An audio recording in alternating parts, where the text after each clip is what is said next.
T, five-time WCW champion. You listen to WNS Podcast. Now, can you dig that, sucker?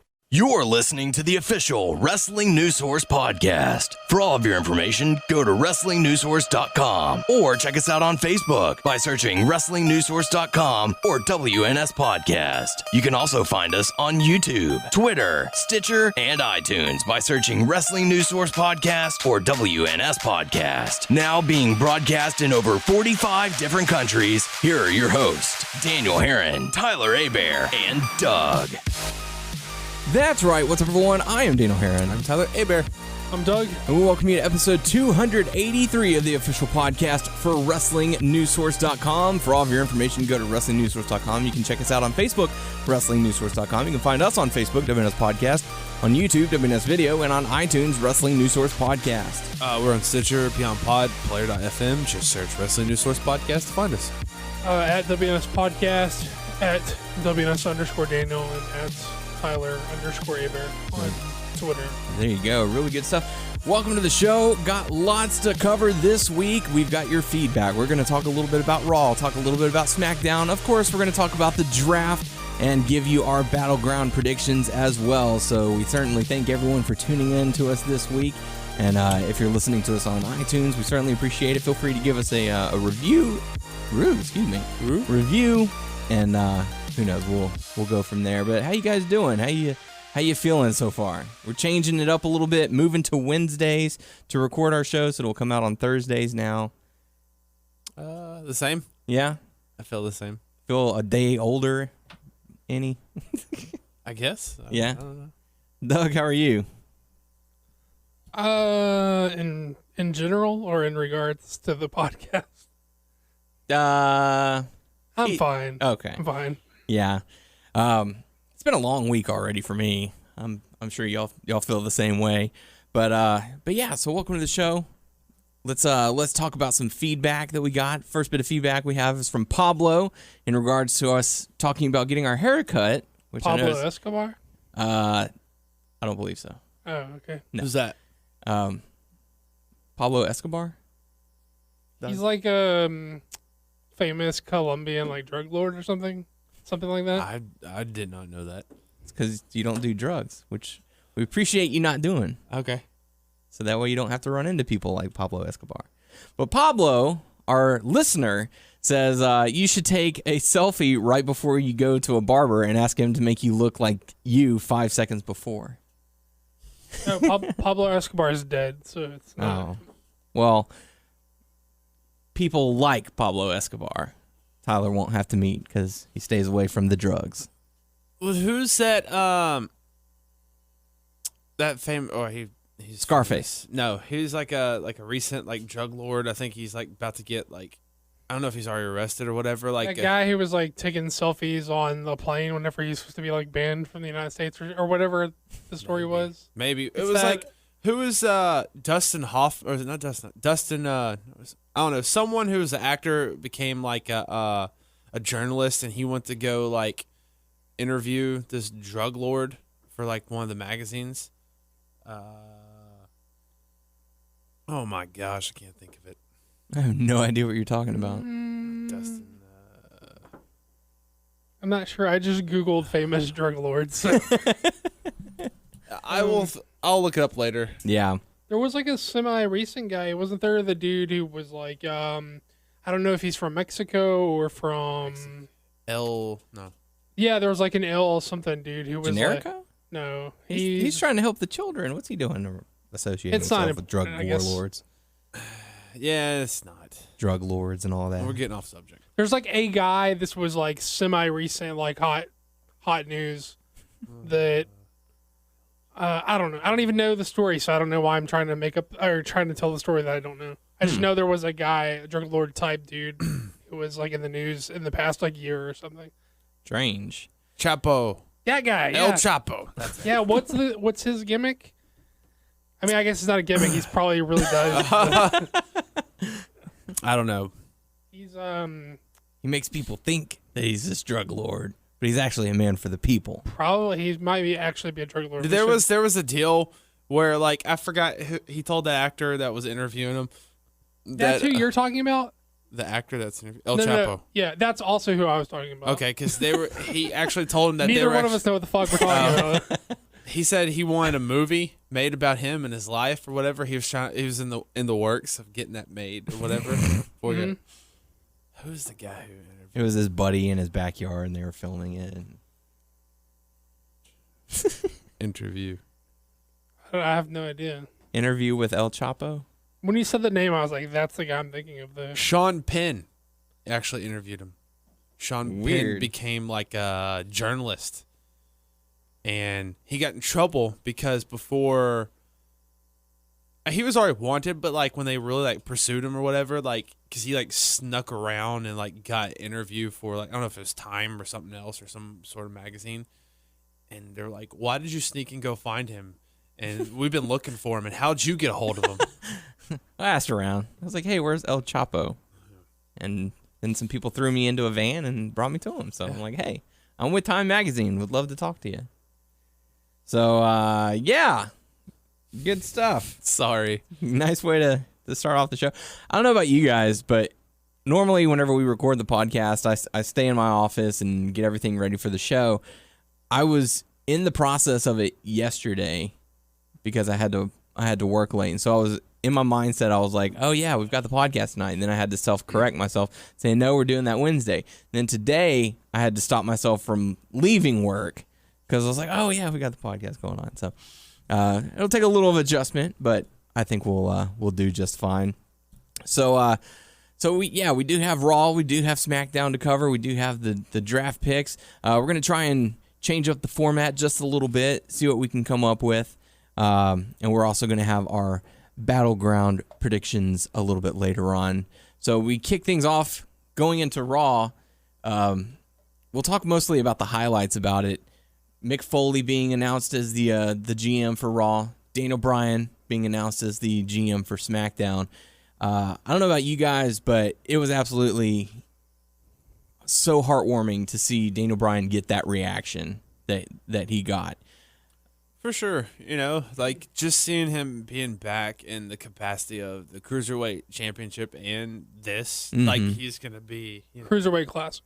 That's what, sorry, I had... But and now he's going to be on, like a weekly basis that he's going to be on there. It's going to be pretty cool. So because I don't think Shane's going to be really running it that much, to be honest with you.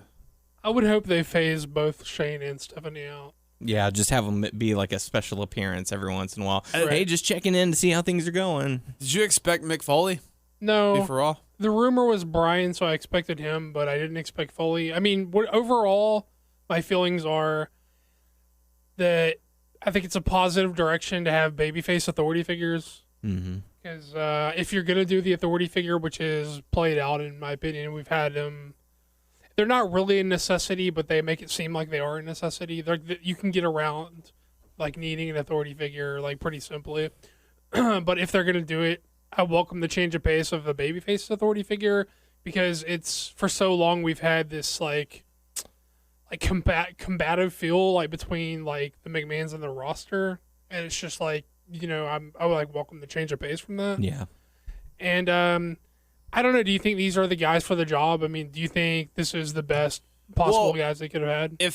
Feels like it to me. Yeah, I know that sometime during that night when they were talking to each other and they were complimenting, and then they got down to business and they're like, I'm going to do what's best for Raw and may the best man win, stuff like that. Games are on. SmackDown.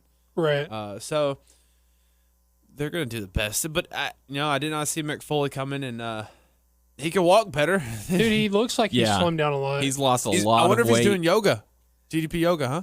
Who knows? But he looked pretty slimmed down. Yeah. It was like a significant, it's the first thing when I saw him, I was immediately like, he's lost a lot of weight. Yeah, and whenever he steps in the ring, he's sideways, and the hard camera's looking at him. Normally his guts protruding from his flannel, but this guy, I mean, he's definitely lost a lot of weight, and he even kind of did a little jog down to the ring, which he's made it well known that his hip is in terrible condition right now. He's still limping a little bit. Yeah, he's never going to be have great mobility. Yeah, but for him to be able to move around like he did, it's a great sign for him, and I'm happy for him. He's doing GDP He seems yoga. the healthiest he's seemed More in a than while. likely. I think I want to say that he made a post about it and that he had been doing it. Now, no, he's got like a nutritionist and personal trainer, I think, as well. So, congrats to him, because that's awesome. I really wish that the news hadn't have broken, or like the heavy rumors that Daniel Bryan was going to be the guy, because I would have loved to have that feeling be organic instead of everyone out there speculating and doing the yes chants, because if that had not leaked, those fans would not have been doing the yes chants before the announcement was officially made. See, even if it wasn't like heavily rumored, I don't know that it was leaked as much as. Well, I guess it was leaked because his name was attached to some sort of promotional stuff for SmackDown. But even if it wasn't leaked, I don't think that he has been gone long enough to get like the I didn't expect him at all reaction. Right. Especially with him currently being on the crew. Not that I'm not saying that I don't want him because of that. I'm just saying, like, I think he got an overwhelmingly positive response in spite of not have been gone for that long and still like currently being on the Cruiserweight show. Yeah. Which I think is pretty impressive. So. Yeah, definitely. So it does make for some interesting television. I'm looking forward to see how both characters will play into Raw and SmackDown going forward. At least we have a chance of seeing Mick Foley at Raw, so we'll have to see whenever they come to Houston. Phase? I don't know. I just have a feeling that they're not going to face Stephanie. That is my hope. I don't know. I'm so. not 100% confident that they are going to be gone, but one would hope. I have a feeling Shane's not going to be around that much. No, and he's, I mean, heck, whenever they had him as the GM for Raw, he was out on vacation a couple of weeks. Yeah. So this isn't, this is a way to have them be out of the picture but still be present. Like they won't be necessarily on screen every week, but the commentary team can be like, oh, well, we just heard from Shane McMahon that blah blah blah blah, even though he could be out in the Caribbean or something like that. So so I'm looking forward to it. The matchups that we had, we got to see Sami Zayn. Before we get into the sort of minutiae of Raw, like another like major thing coming out of these announcements is the Cruiserweight exclusivity to Raw, which was a shocker for me because I thought they've sort of positioned SmackDown as like like they were gonna be the work rate show, and so I thought if they were gonna have an exclusive division, that would have been a draw for SmackDown. Yeah.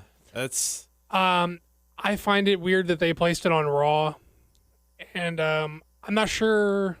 I get it. They have extra time, but Vince is still going to be super hands on with Raw. I mean, he may even be like really hands on with SmackDown for the foreseeable future until he gets like bored with it. Yeah. But to me, I don't know how he's gonna like handle those type of guys on the show because like I don't know, those just don't seem like classically like the shiny toys that he goes for. So I don't know like how well it's gonna be presented. I don't know if that means they are gonna get 205 and under guys on the roster for this division, or if they're gonna bring some of the Cruiserweight Classic guys up, or they're gonna have even new signees. So I don't know how it's going to play out. What do you think about it being on Raw? It does kind of confuse me because, okay, you're going to have an exclusive division on Raw, yet one of your top premier guys being Kalisto has been drafted over to SmackDown. So it throws a little confusion in there. It's like, okay, I can see Sin Cara, but he's not a cruiserweight. Maybe Neville if he trims down a bit. Other than that, Neville's short, but he's stocky. Yeah, he's stocky. Same with Apollo Crews. He's the high flyer, but dude's jacked. So over 205 for damn sure. Yeah, so I mean, you can bring in some of the guys from the Cruiserweight Classic. Kofi can, but I don't think Kofi is a cruiserweight either because they're doing the whole. The cruiserweights have to be under 205 pounds. Kofi may be 205. He's a slender guy. Maybe. It'd be a stretch, but or maybe they'd say, okay, well, we'll bump it up to 235 or something like that. I don't know. I mean, that's definitely out of anything that's been traditionally a cruiser or a light heavyweight. Call me in. I'm a cruiserweight. Yeah. So I think it's weird. I think it's like mixed messaging, and I think Kofi's being billed as 212. so. He probably may legitimately be under 205 then, because they usually beef them up a little bit for the stats.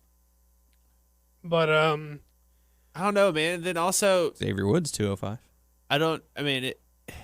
Online they said that I think they signed Ibushi. Yeah. And Grand Metalik. Grand Metallic. Or is that how they say it? No. they do say it like Tyler says it. So I don't know why I want to say I heard him at some point or another metallic, but anyway. Because I specifically remember in watching the Cruiserweight Classic, Brian saying it, but he said it, but it was like you could tell he was trying to enunciate it properly, like put the emphasis on the right, like, so it's definitely like how Tyler says it, because Mauro and Brian were taking great care to say it in the same manner. You could tell they were trying to say it that way. Yeah, but I thought I read. It's sort of like how Matt Stryker was saying Blue Demon, like Blue Demon, which is how it's actually pronounced.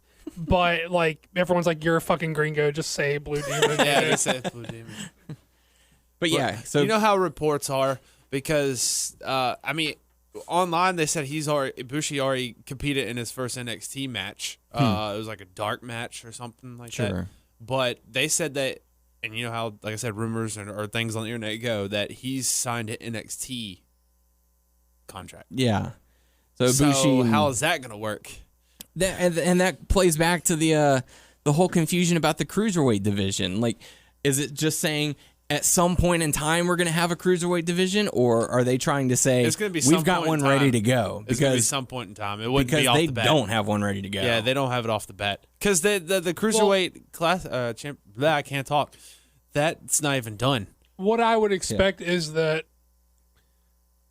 this to be pursued after the Classic plays out, and this is sort of the fallout from the Classic, would be my guess. Like maybe the winner of the Classic is going to be paired as a contender for, like, maybe they bring in a Cruiserweight title and he's going to like fight or someone else, or maybe they'll eventually crown a Cruiserweight champion. Or well, they have to fight the last Cruiserweight champion in WWE, right? Hornswoggle. Well, he's not with the company anymore, and also they retired. They didn't. Maybe I said new retired, but they'll make a new Cruiserweight. I'm sure. New. But no, it is strange. It just feels like they positioned SmackDown as the work rate, like where the emphasis is going to be on the wrestling. They pretty much marketed that way, and then they put the cruisers on the Raw, which is mixed signals to me. And a lot of tag teams that were picked up by Raw as well. Yeah, I mean, I'd really like to segue into like broad like draft talk here, because I feel like it goes like so well with what we're talking about with this whole mixed messaging with SmackDown. Clearly, after the draft, and it's not like we didn't know it all the time, but I felt like I knew that myself. I was optimistic, and I felt like there was some optimism from just fandom in general. This was going to be a new leaf for them. It just really feels like business as usual coming out of this. Just like we're just going to split up the roster. Don't expect any like effort and to make any real changes, because SmackDown comes out of this definitely feeling like the B show still. Yeah. Oh, for sure. And not only that, but they've all this talk about how Shane and Brian were like, this is going to be the show. We're focused on the wrestling. There's not going to be any glass ceilings. We're going to push. Like, they were selling us this, we're going to be a new thing. And then they go and draft the top 2 stars of the past 10 years. They draft Cena and Orton. Like, why are they not going after some of these like hotter like acts and younger guys? And I understand that because that's what they were like, that's how they decided to split up the roster. But why are you selling us this bill of goods about how SmackDown's going to be this hot new where, the politics of Raw do not apply to SmackDown. These are guys they're just going to be given the ball, and whoever runs with it runs with it. And like there's no glass ceilings. And I understand that doesn't specifically mean that like we're not interested in any already established stars, but they didn't go after any like AJ Styles is probably their highest profile pick. I would say. Yeah. And then you could just tell from like the draft that like that, and then they went with American Alpha. But other than That was I mean, that was a positive. But the only thing, like, when they first got Raw got Sami Zayn, I was like, all right, SmackDown's getting Kevin Owens. That's what wrong. I thought. I was wrong. yeah, I mean The feud lives on forever. it's really weird because I don't understand. I understand that it's the new show, so emphasis is going to be on it, but I don't know why you're trying to sell us that it's going to be this new thing when it's very clearly, after the first hour of the draft, not going to be this new thing. It's very clearly just we drew a line down the middle of the roster, a little jagged because we have a third hour on Raw, and it's very clearly business as usual. Well, you guys got the U.S. champ. I guess we have to take the Intercontinental champ. Well, see, that's even weird. Like, do you feel like they devalue their champs at all by picking their secondary titles so far down the list? A little bit, and the fact that they made it seem like they were resilient to do it. Yeah, Brian was like, I don't want Miz. Then don't fucking take the Miz. Come on. Yeah, man. I don't want Miz, but we need a champion. Also, so. I get what's that he's weird, though- acknowledging their history, but Yeah. still. Also, what's weird is, okay, so the champs, U.S. Intercontinental, who they're fighting at the pay-per-view, they're both split. Yes, So what was it, like Miz is versus Darren Young, correct. and they're both on two different shows, and same Yes. with Rusev and Zack Ryder. So they're gonna have to. Well, I think that's meant to tell you that. Either neither titles are changing hands or both are. Well, I think that's meant to like leave you with a sense of doubt as to what could happen. Like, is there a possibility the titles could just flop, like brands or whatever? Or only one person, and then we have two titles on. I know. I didn't leave the draft like super happy. I was really optimistic Monday night after Raw because I thought it was basically all Raw was like placeholder. I mean, but Raw and SmackDown in their entirety were just placeholders till we get through this pay-per-view after the draft. Nothing of consequence happened on either show. They were just filling time and treading water. But like Raw felt like an upbeat, and maybe it was just me being like optimistic, but I felt like going to the draft, I felt like Yeah, and they had some good matches in there too. Yeah, they did. They really did. But I felt like, it could be like a cool thing, but it very quickly dissipated.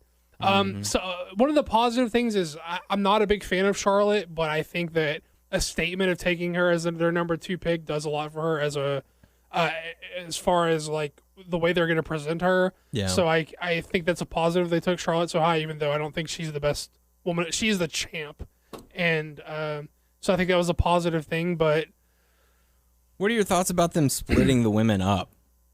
Because there's rumors that they're going to bring in a secondary or a second women's championship, and if they do, that the rosters are going to be so strained and so small that they're just going to be passing them around. It'd be like the three of us being the entire division for one show. right.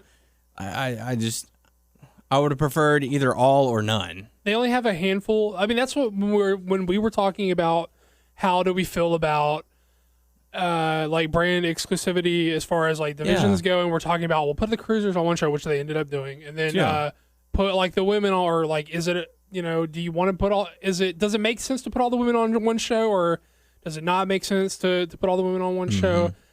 To me, there's only a handful of women on each show, and I mean a second title, like you said, is just going to put them like hot potatoing it, but well, not necessarily hot potatoing it,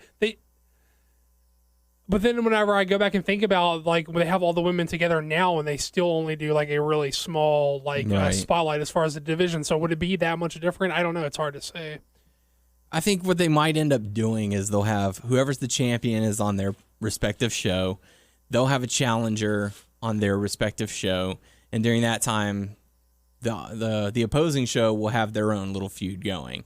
Then that pay-per-view will pass, and what that'll do is say, okay, the champion is going to face a challenger on the opposing show. So that'll cause them to feud, set up a challenger, they battle. If title changes hands, then they stay on their respective show or whatever, and the cycle goes through. So it's kind of just a whirlwind pattern, I think. Yeah, I mean, I'm fine with that. That's in theory how you would do like one world champ between two brands. Yeah, because I mean, you've got like, okay, for SmackDown, you've got Alexa Bliss, you've got Becky Lynch, Natalya, Naomi, and Carmella. Right? Yeah, Carmella. And where did Eva Marie go? I think she went to SmackDown. So Did that's they name her in that thing? Yeah, in the secondary draft. She was the 51st person to go. She was right after Bo Dallas. And then for Raw, you've got Alicia Fox, Summer Rae. Let me see. I'm scrolling up the. You got Paige, Sasha Banks, Nia Jax, Charlotte, and I think that's it.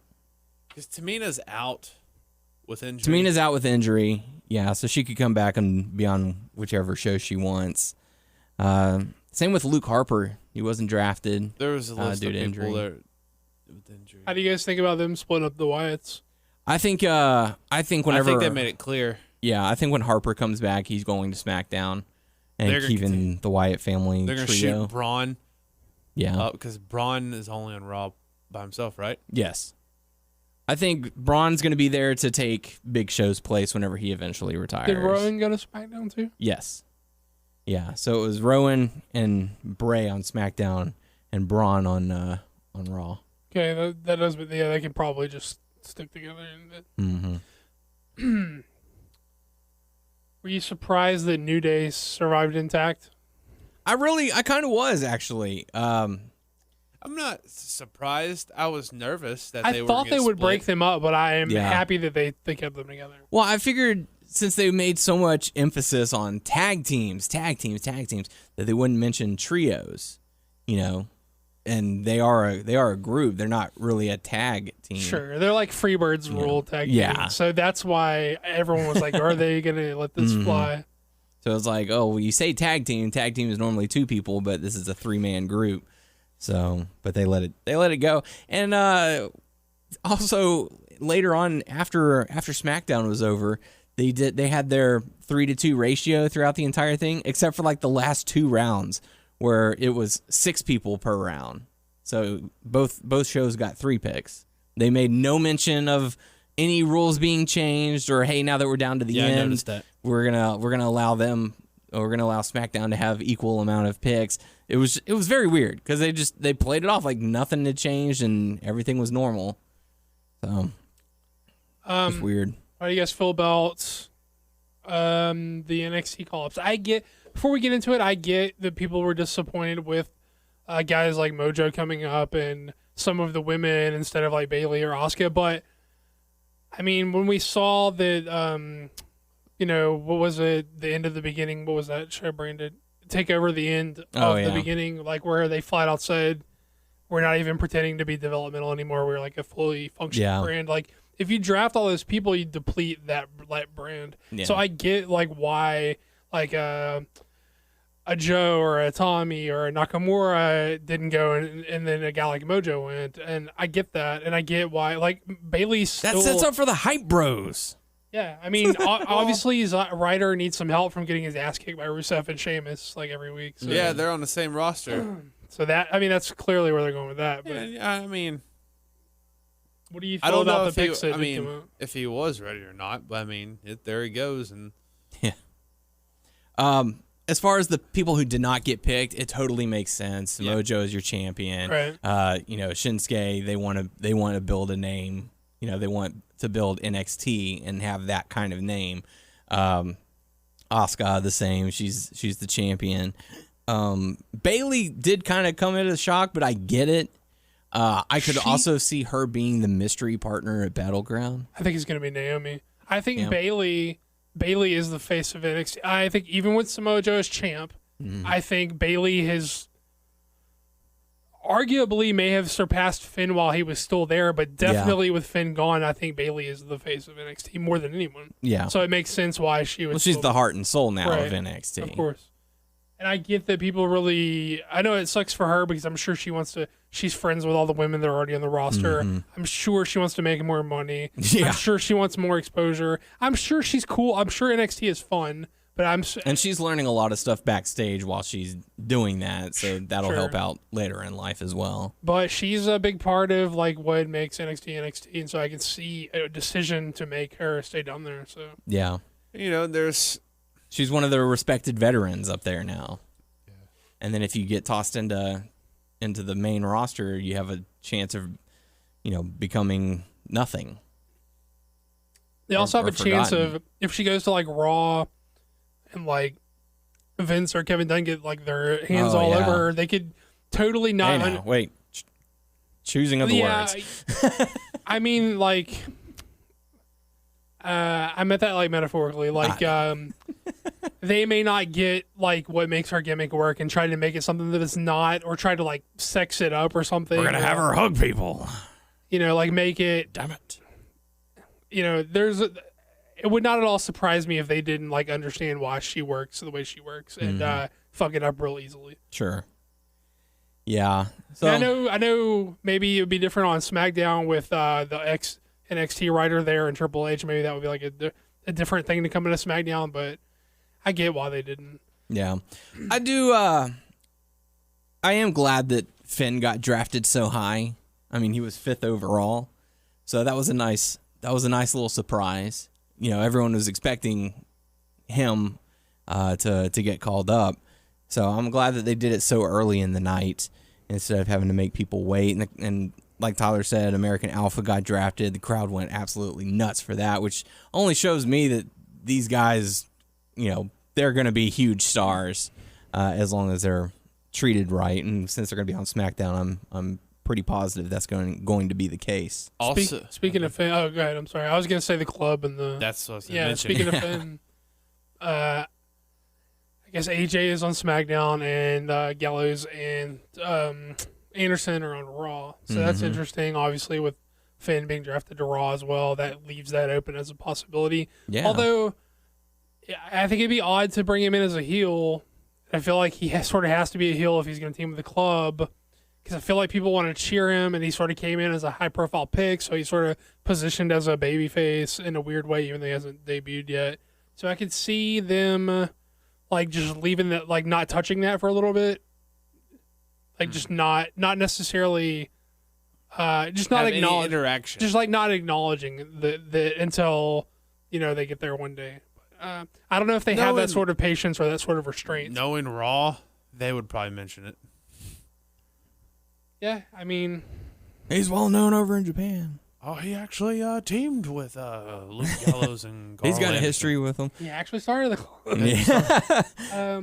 I am actually kind of glad. Sorry to interrupt. I am really glad that JBL got moved to SmackDown, because 3 hours of that is enough. So now it's been bumped down to 2. I don't know if you guys saw the commentary shakeups. Yeah. Michael Cole, Corey Graves, and Byron Saxton could cover Raw. So Corey Graves is going to be the heel commentator. Yeah, which he's great at. He does it on NXT. And then you got Ronaldo, JBL, and Otunga for SmackDown. It's like, hey, out of nowhere, we're going to put what was Otunga been doing? He's He's doing been doing backstage like stuff. Raw pre-shows and stuff like that. Panels and pre-shows. Otunga. Like the Raw pre-show. Yeah, like Otunga and Graves That and no what's one his watched. name? What's I guess I don't watch it. what's the guy with that did the pre-show with Otunga and Graves? It's not Tom Phillips. It was the other guy. It was the older guy, right? It was Zack Ryder's buddy whenever he did the show. I can't recall his name right now. I see his face. I hear his voice. Starts with an S. Scott Stanford. Yeah, I think so. Yeah. Sounds right. Something yeah, like that. Otunga's been on the pre-show. Yeah. And occasionally, if they need a spot for like a panel, he's on that too. How is he? Or if you need a lawyer. I mean, I think he's a better talker than he is a wrestler for sure. I think like that was his strong point of his game. I don't know. I don't know. I think the most interesting thing, Lawler's just off commentary altogether. Yeah. Look, man, Lawler's a legend, but Times are changing. I mean, he's just been really bad for a really long time. So I mean, there's no getting around it. Yeah, I mean, I mean, it's a change he can for the stay better. at the heel persona, But it looks like he and Booker T are going to be doing the pre-shows with Renee and probably Lita as well. So, I mean, hey, it is what it is. So, and then Doug, you actually let us know before SmackDown about the fight between Simon Gotch and Sin Cara. Yeah, I heard that. Heard that Sin Cara won. I heard that he's won. He's been like 4 fights and he's won them all.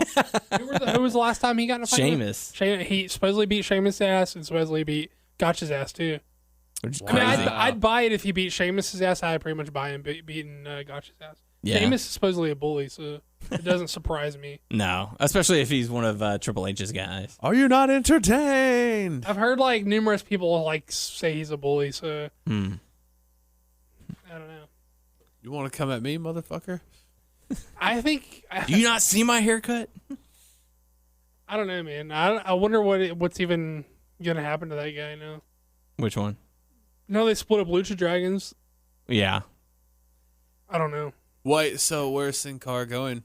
Sin Cara's on Raw. Kalisto's on SmackDown, which defeats the purpose of having a cruiserweight division without, the top cruiserweight name on that particular It doesn't defeat show. the purpose. It just looks odd that you announce a cruiserweight and then quickly draft the most notable cruiserweight off your show. Yeah. So what's the deal with Heath Slater? He's hurt or something? He's a free agent. Is he hurt? I don't know. Is he hurt? Because Well, on he- WWE.com, He suffered an eye injury, or he that's got a nothing. bad cut at a live event and had to get stitches and stuff like that. I think that was mostly for comedic purposes. Oh, did you see that? Because I Yeah. follow him on Snapchat and all that stuff, and like he comes out in the back and he goes, "Stephanie, Shane, I think you forgot someone."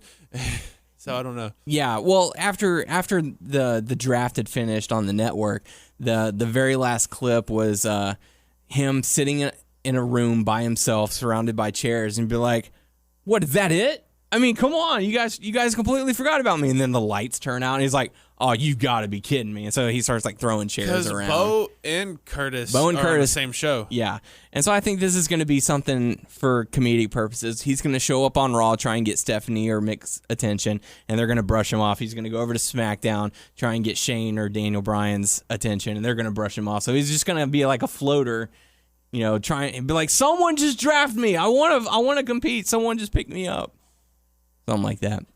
How do you guys feel about the way that? Do you feel like it was weird or anticlimactic that no one came out after there? They just like showed a quick like video package. Yeah. Like nobody was there to be like, "Yes, I was drafted." Yeah. I mean, they came out with their entrance wearing the T-shirt and stuff like Right. that, but there was no... None of the NXT people were in the building. Or Yeah. it's really weird, huh? I did like the WWE videos that came later where it showed them there and being given the T-shirts and all that, and Nia Jax getting emotional and Carmella being surprised and stuff like that. I understand that they did like the second screen experience with like that, but look, I don't do second screen experience. Yeah, My I'm watching attention's- your show. Let me watch your show. attention span is, not to mention, like, what do you guys think of that new, like, the way they did that commercial where they kept I didn't Go know. ahead. I didn't like it. Really? No, I mean, I don't know, because I know I'm weird, but I mean, it's cool to watch it, but then you hear the commercial, and I don't like hearing that commercial and all that stuff, and I just feel like I tune get that out. distracted. I guess I should have just put it on mute. Yeah, I just tuned that out. I thought it was great. I thought that's something that they've been needing to do for a long time, because you come back from commercial, the match is 2 minutes long after that, and you're like, what the hell did I just watch? Like a minute going in, then they go to a 4-minute commercial, then they come back for a 2-minute ending. I thought it was great. It was something that, that's what they... I thought they were going to do that the whole SmackDown, though. Yeah, I was thinking that as well. Like whenever they had the championship match and they went to commercial, I was like, oh great, we're gonna get to watch it. Nope, not this time around. So I would have preferred to see it for the whole show. Like I get it if there's not a match going on, don't do it. But if there is a match going on, yeah, show it. Well, I think it's a special type of advertising. They may like pay a different rate to do it that way. Yeah. So maybe they didn't have instantly a bunch of people sign up for that type of advertisement. I liked it in theory, but to be honest, in practice, I'm with Tyler. It was more distracting than it was. Like I was like, oh, cool. Like I can just watch the match to the commercial. Like it'll be great.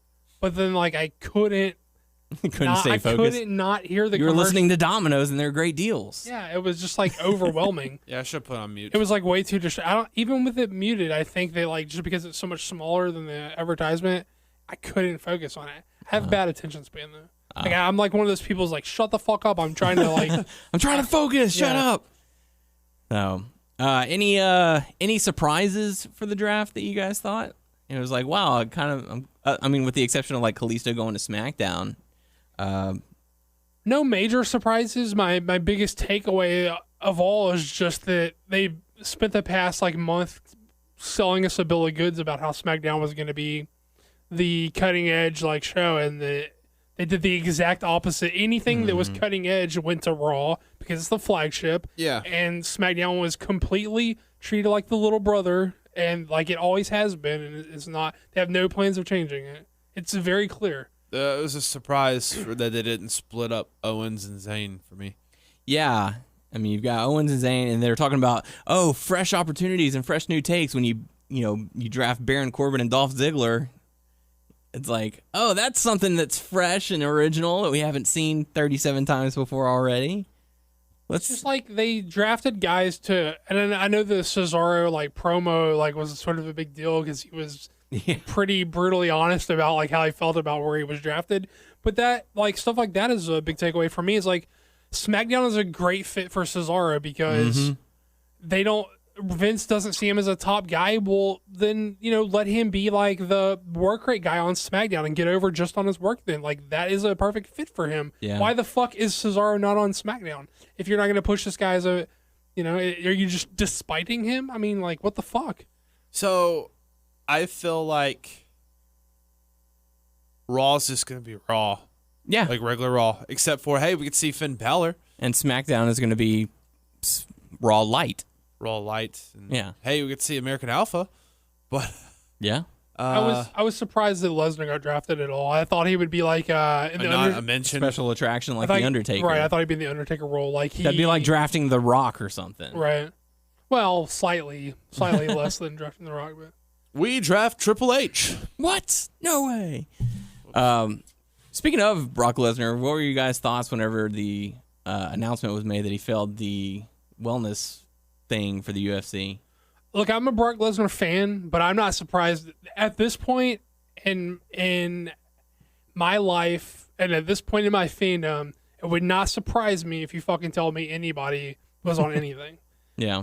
I mean, there are very few people that was like Dean O'Brien would surprise me, but there are very few people besides a guy like Dean O'Brien that would surprise me. Like, if you told me, I mean, there are people I probably like am convinced that are on that get passes, Mm-hmm. Well, like Samoa Joe. That's surprising. He clearly Samoa Joe doesn't have the body type where he's on that type. Maybe he's on some recreational drugs, but or maybe he's on like.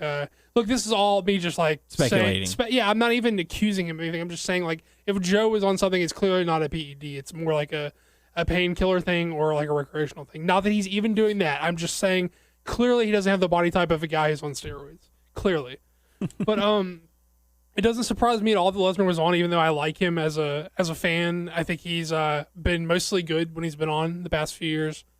But my biggest takeaway is that it either proves beyond the shadow of a doubt that the WWE wellness policy is the biggest fucking sham, or it proves that it's a sham in a different way. Like I was saying when Roman got popped, I was saying they control who. Either proves that only the people they want to get tested gets tested, or it proves that it's all a fucking sham, like no matter who. Mm-hmm. And either way, that's like makes a joke of their wellness policy, or a joke of they can come out and say, "Well, he failed y'all's wellness policy, but not ours, so we're gonna let him compete." But he's still under contract. Yeah, though he's technically with the WWE, so he still failed. He failed their test, not the WWE's test. Did WWE even test him? Probably not, is what I'm saying. That whenever I was saying, like, yeah, you guys are giving Roman a hard time, but I guarantee you the other people on the roster are doing some shit that they're not getting popped for. So prove my fucking point a couple of weeks later. So what's the so he's gonna get in trouble with UFC? Well, the speculation, the investigation's still going. He's notified of two possible is the wording right now. So it's not for sure. It's not fully confirmed. But people were speculating that it was something that was that was in his inhaler because he has like asthma or something. That's He has not some. what I heard. Oh, really? What did you hear? I heard it was like an estrogen blocker, which is something for people like cycling off of some sort of I don't know if it's steroids explicitly, but it's something that does the same thing. If not steroids, something that does steroid-like things. Is that? I read an article that Mark Hunt that he was saying that he goes, that's BS. He goes, this is the third time I fought a cheater, or something like that. And he goes, I want Lesnar. I want half of Lesnar's purse. I wouldn't blame him. Yeah, I know. That guy. What the If fuck, he can man? get even 20%, yeah, more power to him. Lesnar made bank for that fight. Yeah. Yeah, but man, it's clearly a sham. Like, I mean, not that no one thought it, not that we didn't already think it was a sham, but it's like proof that it's a sham. And it's going to make all the UFC fans who are WWE haters just be like, yep, that's that roids, all those roid Well, I heads would down there. say that if like guys like John Jones were getting popped for the same fucking thing. I mean, it's kind of hard for the night before the fight. Look, I like nights. MMA too, Yeah. but you can't just say, "Oh, it's a stupid wrestler guy on the steroids," when all the fucking MMA guys are getting popped for the same shit. So you can't throw that kind of shade at wrestling. Yep. So you did mention Roman Reigns. He'll be back in time for Battleground this Sunday. His suspension is officially up right now. So. Yeah. So what did you think? What did you think of his reaction, or the fans' reaction to him getting drafted, and then where do you think they go with him moving forward? What do you mean the fans' reaction to him getting drafted? Like Well, the fact just- that he was used on TV and even that capacity. He was shown on his picture was shown on TV. The fans booed profusely, and then they're essentially wanting to make him the top babyface, which is the reason. Which more than likely is the reason John Cena was moved over to SmackDown.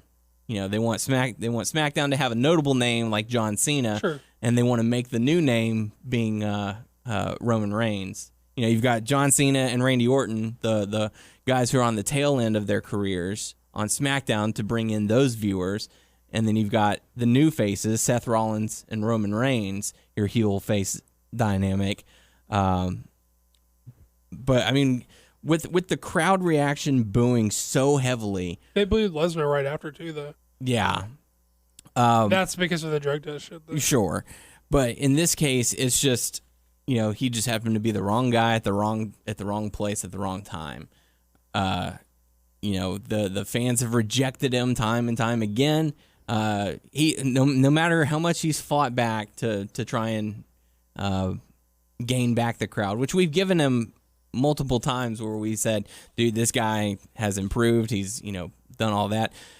Do you think they'll continue pushing him as a face, or do you think they should just say, you know what, the fans want to boo him, let's give him a reason to boo him, have him come back as a heel? I think he should come back as a heel. Absolutely. But I don't know that I'm He's convinced. still gonna be a tweener. I feel like. I'm not convinced that he's for sure coming back as a heel. I think it's the right move, but I don't know that they're going to do it. Yeah. I mean, I think it's clear. Like, do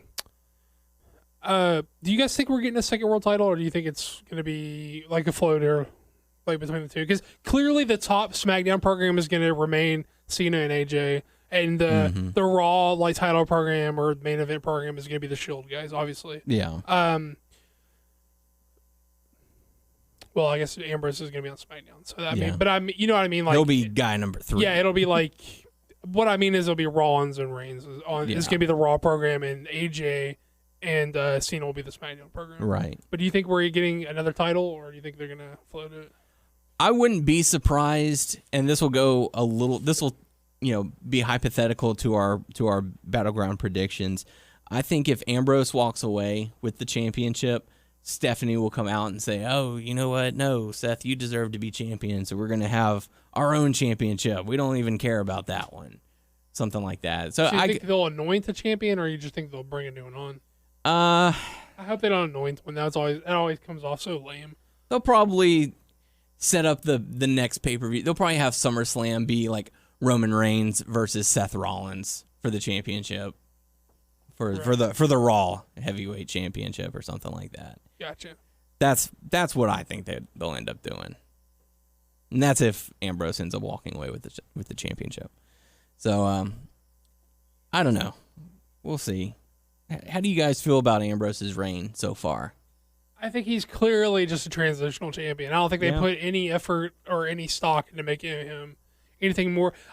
I appreciate the way they tweaked the character a little bit the past couple of weeks. Giving a little more serious tone. Right, but still, I don't think... Just because they like let him be more serious, I don't still think they've given him like an extra push or anything. To me, he feels like a transitional champ. I think he's just a placeholder. Maybe have Ambrose go up against AJ Styles at SummerSlam for the title. I think we're getting into Pick'em's territory with that. Yeah. Kind of stuff. But I mean, AJ's clearly going to be like one of the marquee guys of SmackDown. Yeah. And I don't know. I guess it depends on if you think Ambrose is walking out with the belt or not. Yeah, we'll see as we get into that a little bit later. I was happily surprised that Enzo and Cass were drafted together. I mean, as popular as they are, we know based on the time that that Enzo was out with his concussion, they made it seem like they're wanting to build Cass as a singles competitor, and they still will one day. But... Yeah, but for the time being, I am really glad that they decided to keep them together. The promo that Enzo did, what was this? Was it SmackDown where he said the stuff about, or no, it was on Raw where he was delivering the promo saying, "Hey, thanks Gallows for your sacrifice, because without Ugly there'd be no beauty, so thank you for that." And I mean that was really good stuff. I was cracking up. I think I guess that would qualify as a surprise coming out of the draft, that they showed restraint unlike themselves in not breaking up the New Day or Enzo and Cass. Yeah. It seems like anytime they've got a hot act, they want to like fuck it up somehow and like, well, we'll just pick this one guy out and he'll be a singles guy, and just let them fucking run the course of being like over axes, tags, and stables, and then fucking when it runs its course, then you can make them singles guys. Yeah, the only teams that were really split up were the Wyatt family and the Social Outcast. I mean, the Usos, those are more like stables too. So. Yeah, the Usos stayed together. Breezango stayed together. The Golden Truth stayed together. You know, so it's pretty good to see. I don't know. Are we in like unanimous agreement that SmackDown sort of got fucked, and that it definitely feels like anything they said about SmackDown they actually did to Raw, and then and they'll use the well, we have 3 hours to fill, you only have 2, excuse, but yeah, I feel like the Cruiserweight should have been a staple for SmackDown, and I get Cena and Orton. Like I said, that I only bring up Cena and Orton in the sense that they talked all this shit about how it's going to be like new guys getting new chances, and then they drafted the 2 biggest stars for the past 10 fucking years. Yeah. Or at least the biggest star, and the other guy they tried to tell you was the big star. And then I get that they're there to make new people. They should be. But, it still goes against the feeling that they've tried to portray about SmackDown being the hot new thing or whatever. Yeah. But, I mean, at least they waited a little bit for John Cena to be drafted. I mean, he went number 7, which is still high up there. Randy Orton was 9. So, I mean, I don't know. I can't get behind the way that the draft picks were seeded too is insane to me. There are people who are going like if you took it seriously, there are people who like went like way later than they should have, and people who went way before they should have. I was almost certain that Sasha Banks was going to be going over to SmackDown. I don't know why. I think it was because she always credits Eddie Guerrero as being one of her idols that she always looked up to. And so since Eddie was such a staple on SmackDown, I figured that they would have done the same thing and kept her there. Yeah. But whatever. I don't know. What do you guys want to dive into our predictions? Yeah, see, guys, I feel like we did a really good job of just organically talking about Raw and SmackDown without getting too like formatted or whatever. I think we did a good job. Mix it up. We didn't hold your hand and go like segment by segment. I think it was good. Will you hold my hand? I mean, anything jumps out from Raw or SmackDown that you guys want to talk about before we go into Pick'ems? I do just want to say that I don't know if it was Raw or SmackDown, but Mauro had the Evo reference with Long Island Joe. Like, I don't know if I don't know if he's like a fighting game community guy. He doesn't strike me as such, although he does call a lot of like actual combat sports, so it's not that weird if he was. But I don't know if he knows that Long Island Joe didn't actually win Evo, and he just saw that video of him and his dad like go viral, and he was like, because he said something like, he said someone, I can't remember who he was talking about. But he said someone had more game than Long Island Joe or something like that, which was cool and weird, and I don't know if he knows like Infiltration actually won or if he just saw the video. It's just so if you like Street Fighter fuckers, like, then if you're a fighting game dude and you happen to listen to our podcast, you know what the fuck I'm talking about. Maybe no one else does, but I didn't know if it was like one of those like things that he saw that he like worked in as like, oh, this is a quirky pop culture reference that I'm gonna work in, and or not, but you know, whatever. That's all I was gonna say. Sorry. What about you guys? Nice. One of the things that stuck out to me was the ending for Raw, the match between Ambrose and Rollins, how it ended in a draw. They announced the champion. Then they showed what happened on the network with no prior discussion of it happening. Be like, guys, I'm sorry, we're out of time. Go to the network, see how this ends. Right. Like, nothing. It just fades to black. Whatever show comes on afterwards, it popped up. And if you didn't watch that, if you didn't go to the network, SmackDown, Dean just comes out with a belt like like nothing happened. Yeah, that was strange. It was I didn't like that.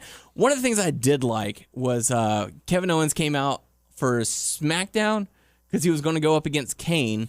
I for some reason or another, I'm loving the Zayn and Owens feud. It's very throwback to the feuds of yesteryear, where the guys are just wanting to beat the hell out of each other. Doesn't matter when or where it's happening, it's going to happen. So I really like the fact that Owens came out and Sami Zayn came out just to attack him. He's like, no, I'm not even letting you have this match. I just want a piece of you before Battleground. I fucking hated that Kane chokeslammed him both of them. Yeah, that was stupid. To me, that was like, what the fuck? Like, why like trying to act like these guys are big deals and then just like fucking bury them both? Yeah, you buried both of them and then they immediately got drafted after that. Right. So it's like, oh, well, shouldn't we go for Kane instead of these two guys who just got taken out? It's just because Kane was in the ring. Yeah. And I don't know about you guys. I was half expecting them to do like a mock draft where Demon Kane was on SmackDown, but Corporate Kane shows up on Raw. Like very Joseph Park, I guess. Yeah. Something like that. So, I don't know. We'll see. But it's time to go into... K-Fab. What's that? It's time to go into Battleground, of course, because we've got to hear those picks. We got to hear those picks. Oh fuck! We've got to hear those picks. I was gonna just really quickly. We already did the little song and everything, but just really quickly, I was just gonna say, did you guys see the Cruiserweight Classic of the week? Oh yeah. I put that in the hot topics and all that. Oh, okay. For us to discuss a little bit later. Okay. All right. Well, I'm fucking it up. It's all good. All good. We'll go into the picks. We got this. Don't worry. So Battleground are going to be taking place this Sunday. Of course, the WWE Network for the low price of $9.99. Did you hear there might be a change in the price on that? Well, I know that's popped up every couple of months. $15.99. Wouldn't surprise me. I hope not. I think like $12.99 or something like that. Wouldn't surprise me. Yeah. We're going lower, $5.99. Hey, I'll take it. So I understand that times are tough and that's a big deal to some people, but now I'm not trying to be like not giving a fuck, but that's just not a big deal to me. Like, I'll pay the extra $3 and it's not a big deal. I have no problem with that. If they're going to be pumping out pay-per-views and stuff like that, and you got NXT and their specials and stuff like that, there's a lot of shit to watch on the network. You got the Classic, like you said, NXT every week. Mm-hmm. Probably going to be getting 2 fucking pay-per-views a month, and then yeah. Legends House. Legends House, yeah. Archives of Legends House. And I guess if you want to watch old episodes of Raw or Nitro, you can. Or ECW, it's all there. So, the price of a pay-per-view, $55 or whatever, they do the spiel. You know the shtick. So you're really stupid if you're not ordering the. Yeah, I understand if you can't because you live in an area that doesn't have high-speed internet. But if you... No, I'm doing them making fun of people who don't have it. Like, you're a dumbass if you don't have the network. It's simple math, damn it! So, why would you be so stupid and not have the network? I get it. I mean, like Daniel said, I get it's just not a possibility for some people. Yeah. So, but Battleground is taking place. They have yet to announce a kickoff match, which kind of concerns me because I feel like they're going to just toss one of the matches in there all willy-nilly. So, I guess we'll kick things off Wouldn't surprise me. Kick with... it off. Kick it, yeah. We'll kick things off with the Diva... oh, God, I got to get out of that. The women's tag match between Sasha Banks, a mystery partner, going up against Charlotte and Dana Brooke. So, first thing we'll talk about, who do you think is going to be the mystery partner? And then who do you think is going to win? Naomi. Huh? Naomi, I think, is the mystery partner. Yeah? And I think that Sasha and Naomi win. That sounds legit because I don't think it would be Bailey, and they wouldn't do Alicia Fox. They wouldn't do... The only shocker would be Nikki, and she just got that MRI or whatever was already all on the news today or whatever. Really? I say the news like it's on your fucking local news, but I mean on the internet. Turn it to C-SPAN. They're covering it right now. So you're picking Naomi? Because she kept talking about, oh, I got this. But do you think that they would bring back, like, Team Bad for that? I think you guys have higher... I mean, didn't we just get proven not to have high expectations for this type of stuff by the draft? I think it's going to be like a... you think it's going to be something awesome, and it's going to be underwhelming. As much as I would absolutely love for them to bring up Bailey, I think that'd be a good spot to bring her up in. Well, we know their history, they're enemies, but they're also friends and all that. Frenemies. Yeah, you can't expect them to come through on something as simple like that. So as much as I would love to see it, and I won't be upset if they do go with that decision, I wouldn't be too shocked if they went with like Nia Jax. Hey, that's a very good point. I can see it being not any, but I wouldn't surprise me if it was Alexa Bliss or Nia Jax. Yeah. To be honest. Or even Carmella. See, I think Carmella is just going to get slotted right back with Enzo and Cass. So. No, because Enzo and Cass are on Raw. She got drafted to SmackDown. Oh, that's right. A good point. I mean, yeah. So, I'm going to say Naomi just because I think they would actually do Naomi. Like she's amazing. She's amazing. And I'm ready for her move to come back. But it wouldn't surprise me at all if it was like Nia Jax. So. Okay. What's her move? The rear view? Yeah. Yes. Or the right version? You know what the proper... This is in the Attitude Era. You know that. You notice the proper term for her move? Ass to mouth. That's what I call it. She hit the ass to mouth. Mm-hmm. Never go ass to mouth. I don't have... Never. I don't have another person to pick. I mean, that kind of makes sense. No. And the other people doesn't, like, they don't... It's Eva a Marie. Team Bad reunion. Oh, no, it's Eva Marie. I don't know. They'll boo her out of the Wait, building. so you're going Nia Jax too? No, I'm going to go with Naomi. Oh, okay. She's amazing. Well, we get picks as long as Sasha's team wins. Then. Right. Okay. It's who do you think is going to win, Right. not necessarily who do you think is going to be the mystery partner. But I just wanted to get you guys' thoughts on it. I feel like Sasha Banks and mystery partner will end up getting the victory. Gotta set up a new contender. Yeah. So... It's Sasha Banks' team. Shasha. Unanimous? All right. Yes. Good stuff. So, Tyler, we'll let you pick the next matchup. There's I'm surprised there are 2 6-man tag matches on this card. I'm not. Everything on this card feels like we're treading water until after the draft. Let's just get to next week. Sami Zayn versus Kevin Owens. Sami Zayn and Kevin Owens. This one's going to be a war. Prepare the battlefield for massacre. I just have a feeling they're just going to keep on going with this feud. Keep on. Gotta keep on. This was built on like them blowing it off, though. This is built on being like the final encounter. Yeah. You would think it would be and then, smart booking would tell you, okay, they're going to have a blow-off match, and then they're going to go their separate ways. And then, years down the road, we'll reignite it or something, and there'll be a special attraction. Nope. Let's have them feud, and then keep the feud by drafting them onto the same show. Logic. Sami Zayn. Sami Zayn? Doug? Kevin Owens. Ooh. And I'll tell you why. Logic would dictate the babyface, the underground. I'm doing The underdog from the underground. The underground from the underdog. the underdog babyface should win the blow off because that's The how dog these ground things from are the built. under. But this feud has been recycled from what they did in Ring of Honor, and it was built like Generico should have won, but like Steen was the guy. And I just have a feeling they're gonna do like the Steen is gonna win the blow You off. think history is going to repeat itself? I think it. I mean, they sort of. I guess when they did the Summer of Punk thing, like after like the real Summer of Punk, it was not apples for apples the same thing, but like in theme, it was the same thing.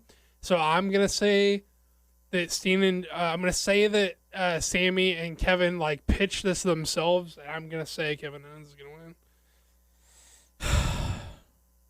And they will be. They will come back to this down the line. But I hope it's. I think it's it. I hope that it's it for now, and they revisit it later. But I think Kevin wins. I'm going to trust you on this one. I'm going to trust history. I'm going to say Kevin Owens wins. Okay. So I know Tyler Sam, regained the lead. Sammy So should moves win. got to be made.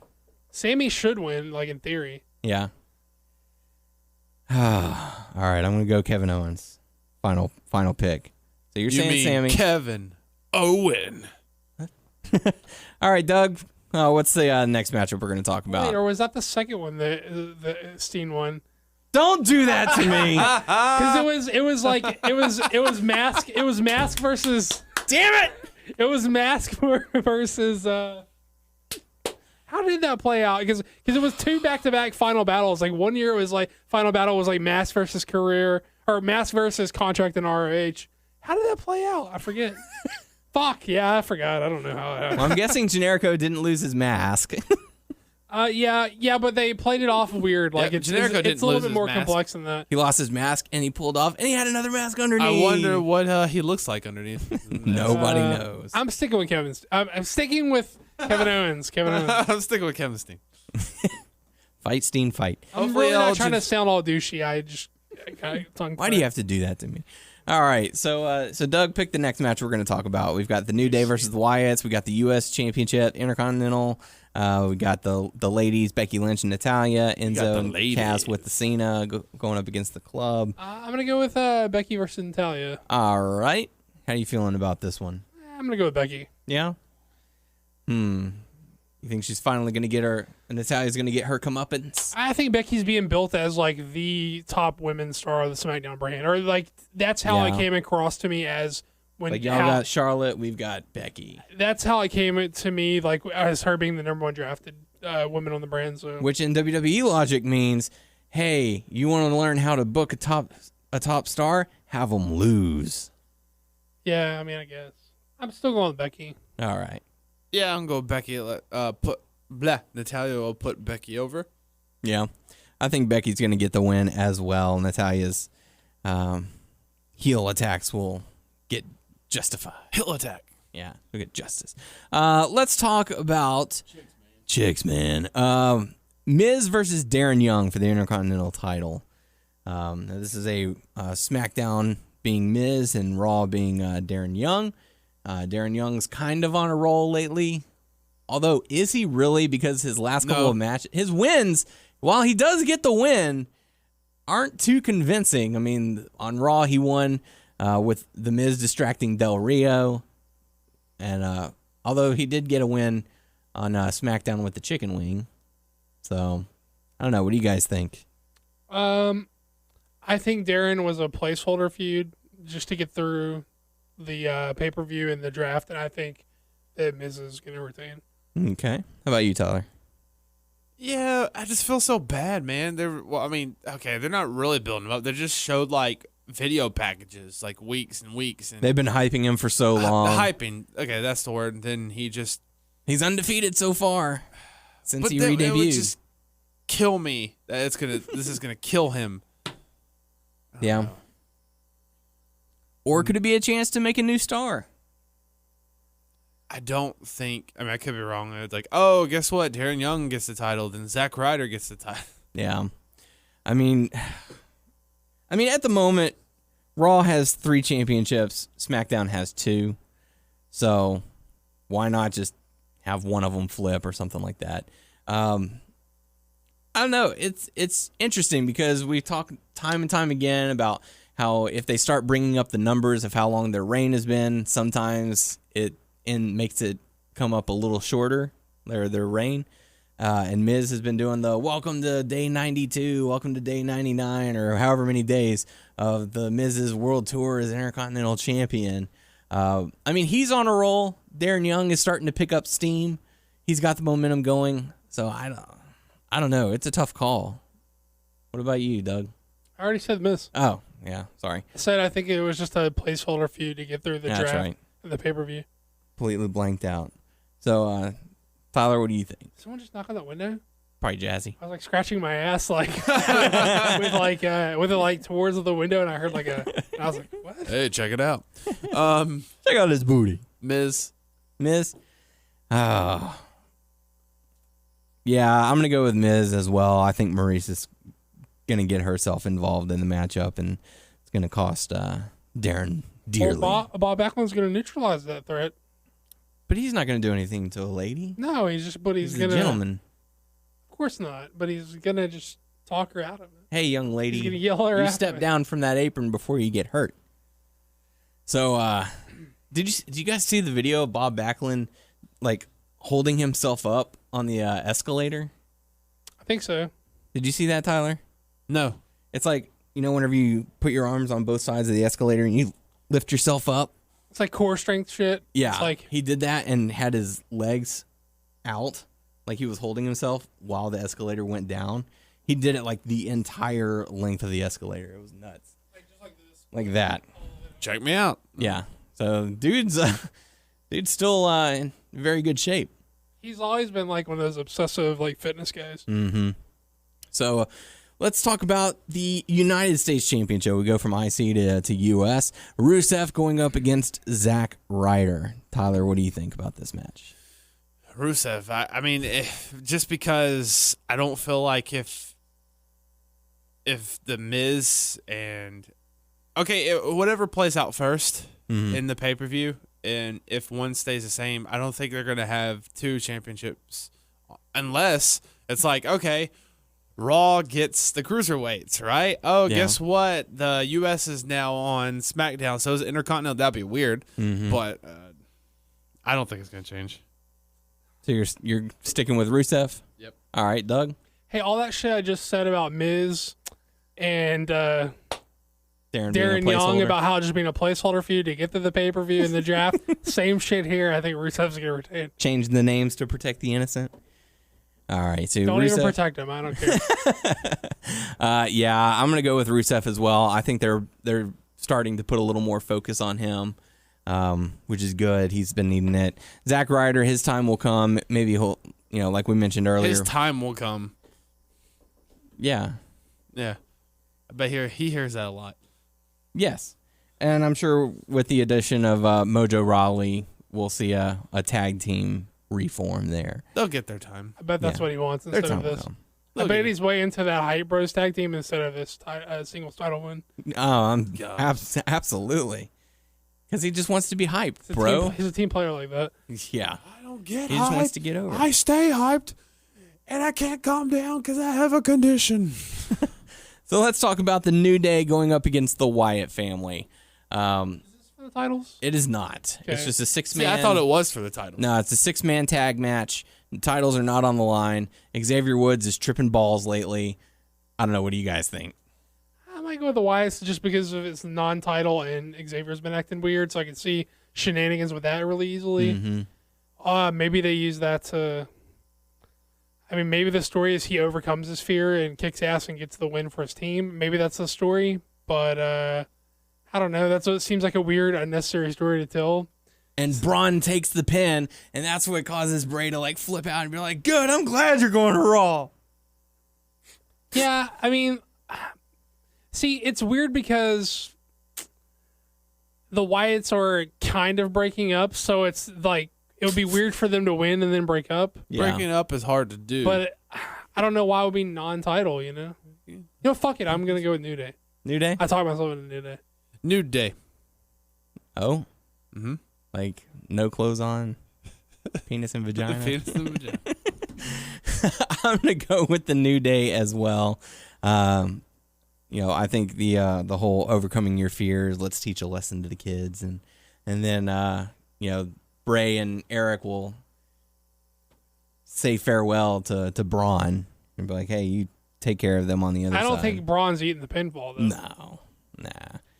But it's gonna have to be Rowan. Or maybe Braun says, screw this, I'm out of here. I'm tired of working with you guys. I'm glad I got drafted to Raw. They're all like, all right, whatever. Maybe like Rowan eats the pinfall and Braun like freaks out on them or something. Yeah.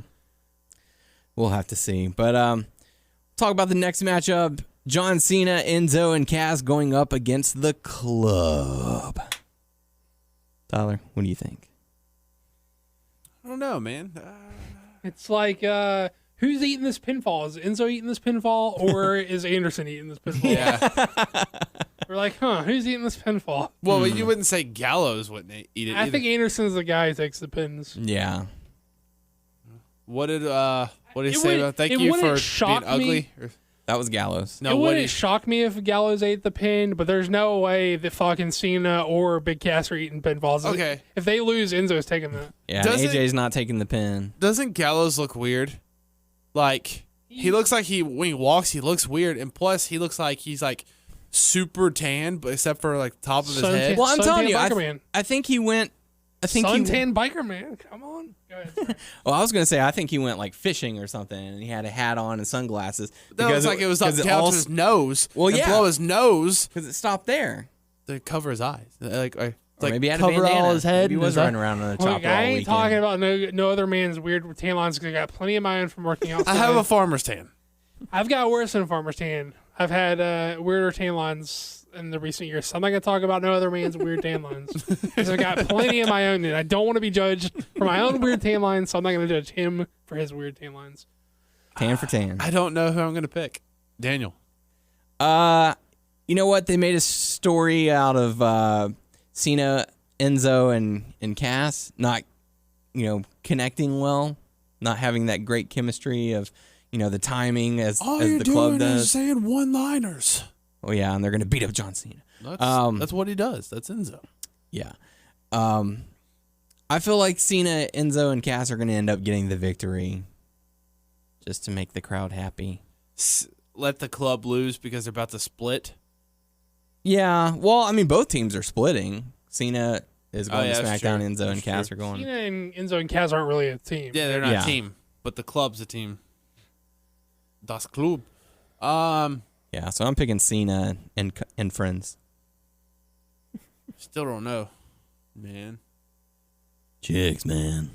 I could really see Enzo taking this fall for some reason. Yeah. But, I mean, he just took the pin on Monday Night Raw. That's true. Which is part of the reason he's a viable candidate. You know what? I don't know between this match and the previous match. I'm really uncertain, so I'm going to go double down on the baby faces, hoping I get at least one of them right. Double down. I'm going to take Cena and Enzo. This is strategic, making sure I get points for one of these. It's like doing an old high school test, and you got to pick C every once in a while. And you're like, yeah. It's got to be C. Yeah, I'm going, I'll take Cena and Cena. You can't see G. Fuck it. I'll go with the club. Okay. There you go.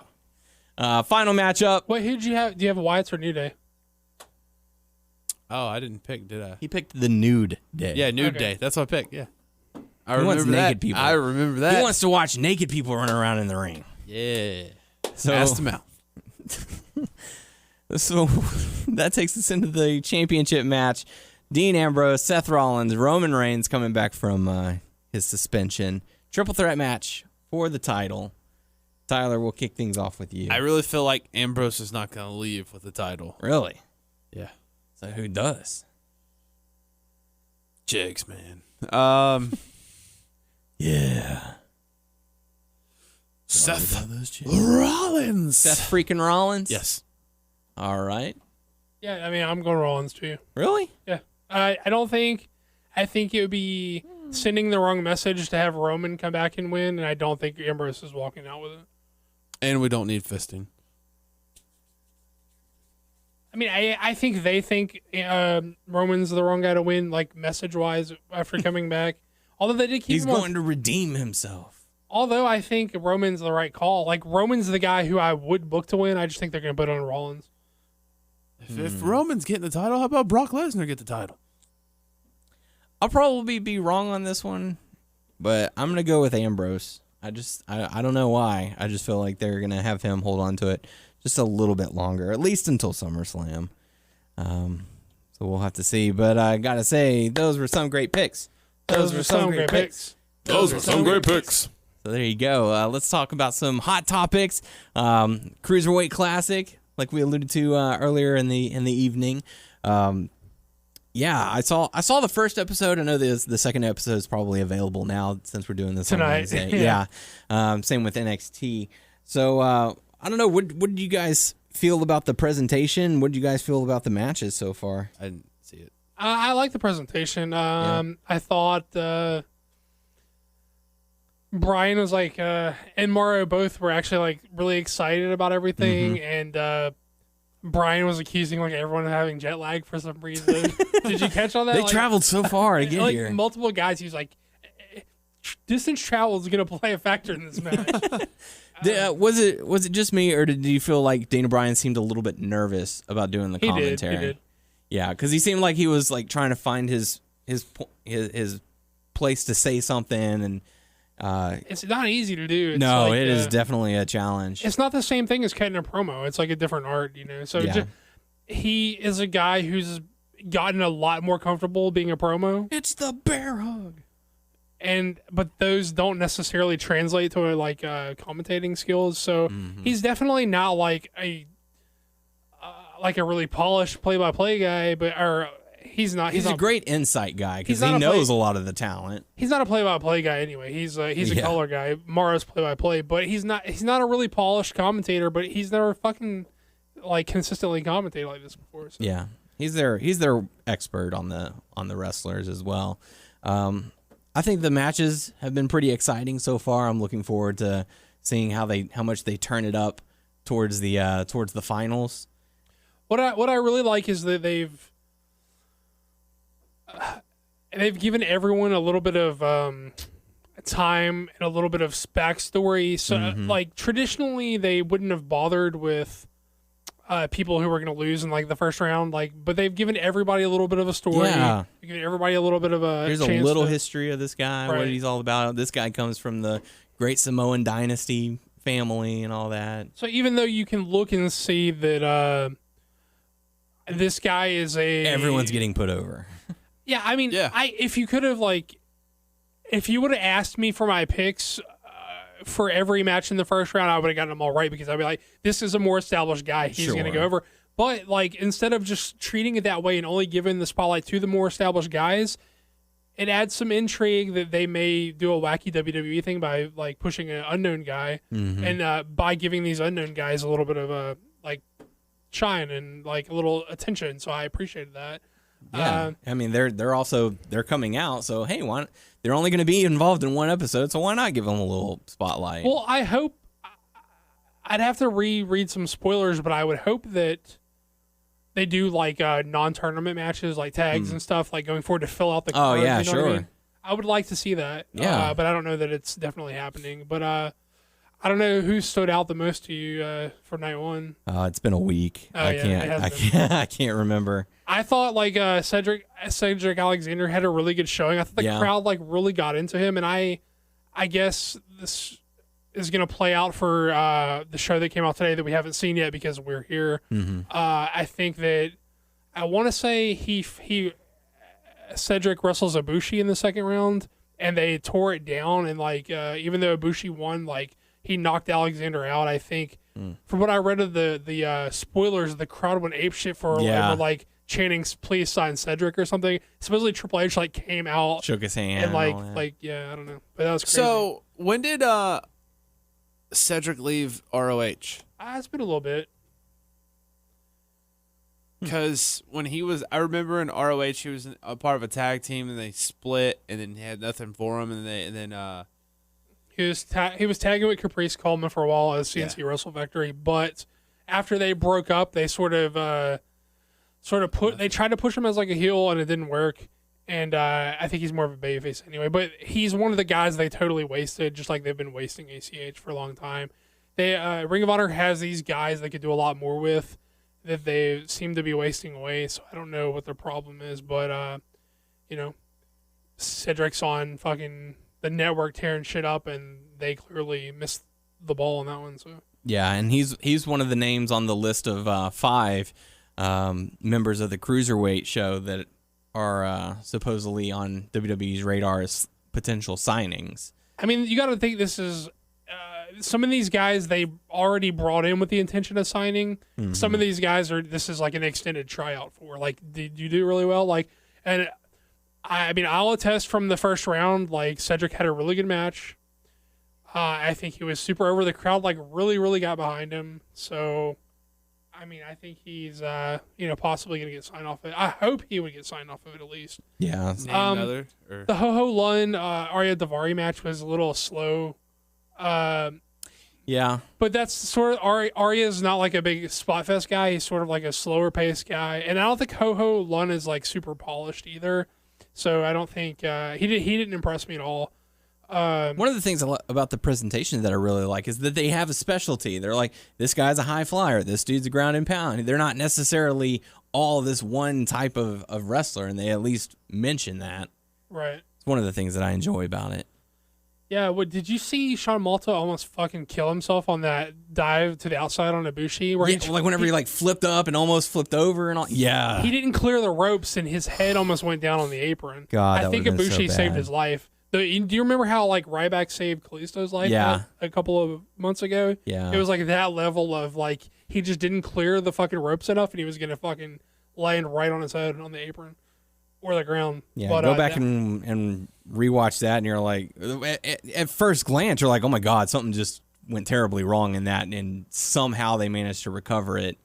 But they've spent a lot of time putting Ibushi over. Brian was putting Ibushi over a lot, and he felt like the biggest star coming out of the tournament. He seems to get the most focus, which obviously we know he worked the NXT show and whatnot. So yeah, Cedric Alexander, Zack Sabre Jr., Lince Dorado. Lindsay, Jack Gallagher, and Akira Tozawa. Yeah. You know what? They're pronounced as Gallagher. Yeah. I knew I was going to mess that one up. Was it the Tozawa match that? Okay, maybe it was. Okay, I may have the spoilers fucked up in my head. Maybe it was Tozawa that Cedric wrestled in the second round, and that's what it was. I can't see the brackets in my head. They said online, I don't know which bracket it was, but that Kenneth guy. Johnson, whatever. I think first Tozawa, and they said it was a bad match. Okay, yeah.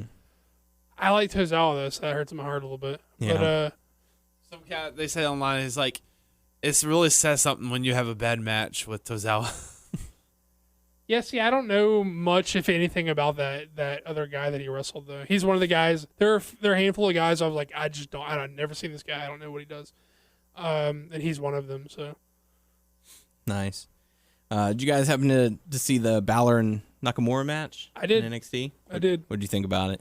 I didn't like it at all. Really? Yeah, not even a little bit. Wow. To me, Balor is not compelling, like wrestling on top. And this basically was him. He's not compelling as a guy wrestling on top. He's an underdog to me. And least of all, he's like least compelling when he's working on top, working like a body part, which is what he did. Which Nakamura almost, if not, blew off all the selling of the leg for, which is a common criticism of Nakamura, like blowing off leg selling. And this was built around that. And I don't find Balor compelling as like an on top working a hold guy. So it was fine, but I didn't like it nearly as much as most people like that. Yeah, they've had a match in Japan before, huh? Between them, they've wrestled like in teams together. I don't know if they wrestled each other. Yeah, I mean, they were hyping it like this was the very first time that these two had ever faced one another in a singles competition. The crowd was certainly hot for it. They knew that this was pretty much Balor's farewell, so they made sure to treat it extra special. And, it was sort of a passing of the torch. Balor's moving on up, and Shinsuke is going to carry the torch for NXT. So I mean, I thought it was a fine match. Yeah, like you said, the selling of the leg eventually wore off, and no, we're off. He didn't stopped. he didn't make much attempt to sell it at all, and most of the match was built around like the story was Finn was working over the legs to take out the knees and the out of Shinsuke's offense, and he didn't do it very compelling in my opinion. And then Shinsuke didn't do a lot to get over the limb market as well. So I didn't like the much. I didn't like the match very much at all. I know some people really liked it, but to me it was not a great performance for either guy. I did not see it. All right. Well, something I know that you're excited about, WWE 2K17. They have released an NXT special edition. It's got three characters, Nakamura, Cruz, and Nia Jax. It's got the accelerator, I believe. Yeah, for your career mode for your character, and also an 8-inch statue of Demon Finn Balor.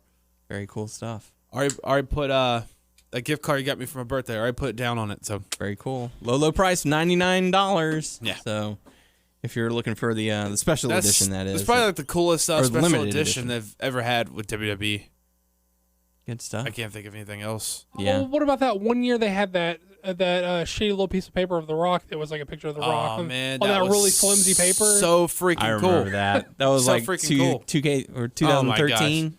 I don't think we really looked into it. We just wanted to get it, I think. It was like that little shitty little picture of The Or it was Rock. 12. It was a flimsy card It was and the- then like a Topps card. It was the year that you and I were roommates, and I remember you guys were so bummed. And I was like, oh, I just went over to Walmart and bought it. That's because we ordered it and it didn't come in. and Yes. also what comes with this edition is It was exclusive to the WWE shop, right? yeah, And it was a shitty little paper and a different cover, and that was it. and then There a was nothing else card, above then a it. card, a Topps card of The Rock. Yeah. That was it. But this one, with the stuff that we just said, also a Topps card from NXT Takeover London, and a piece of the mat with it. Those type of cards. So, Yeah. and a picture of Shinsuke. autographed picture. I think it's that same guy who drew those pictures for Villa Roster. He drew one of Shinsuke Nakamura and it's signed by him too. Yeah, he's done a lot of artists for WWE. So I'm pumped for Shinsuke to be in the game. So if they're having NXT edition, it means it's going to probably be heavy with NXT guys. I would think so. More than the last few games. What do you mean? Well, didn't you just name the 3 people who were supposed Well, to that's just like a DLC. What I'm talking about is... Oh, you mean that's going to be like when you get a certain person with a pre-order, like those are... Yeah. Okay, that's that. I got you. So that's why I'm wondering, like, who's going to be in the game? Because I was trying to talk to him. I was like, when is Shinsuke hiring? When did he come into NXT? And I was like, because it's like, when did Austin come in? Austin Aries and different people, and I don't know. I'm sure the majority of the NXT roster, who's been there for a while, and a lot of the top names like Samoa Joe, Shinsuke, and Austin Aries, I'm sure they're going to be in the game as well.